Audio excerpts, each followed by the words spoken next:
Hello everybody and welcome to this video in which I continue our analysis on Charles Dickens' A Christmas Carol. Everything that you see in the video series comes from the ebook, which you can pick up for £3.99 at mrbruff.com or amazon.co.uk.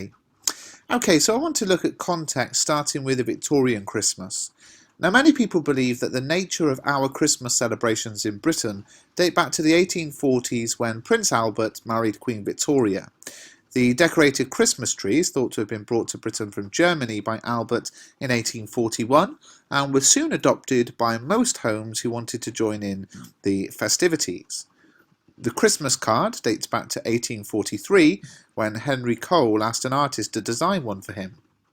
They were expensive at £1 each, so many children began making their own and sending those, and eventually the idea of sending cards grew, and of course many of us still send Christmas cards today. Not me though, so don't be offended if you don't get one. Now, even serving turkey as the main meal at Christmas comes from the Victorians. They also enjoyed singing carols, and the first collection being published in 1833.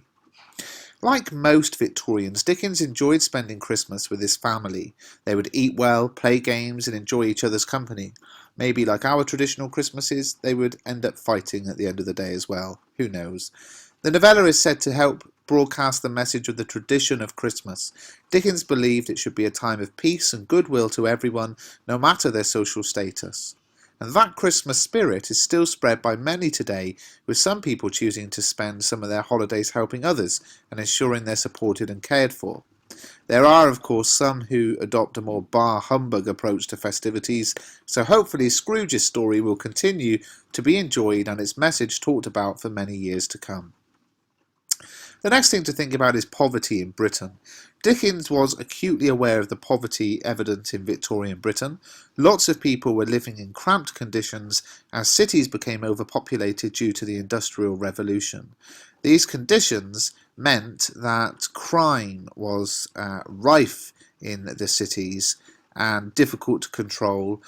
Disease was overcoming many people. Unsanitary living conditions, all of this sort of thing was ruining society, and sewers were struggling to cope with the increased demand of the amount of people moving into the cities. Many worked long hours in factories, whereas prior to the Industrial Revolution, more people worked the land as farmers. And it was a time then when rich businessmen and owners of the factories exploited their workers, expecting them to work extremely long hours for very little pay.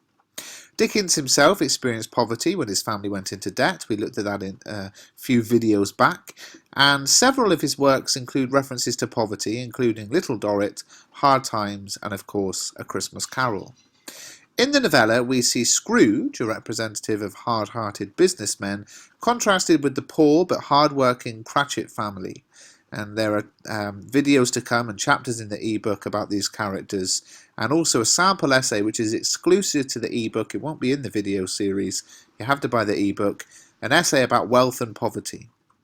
So in 1834, the new Poor Law was introduced to Britain to try and combat the large numbers of poor people in the country at the time.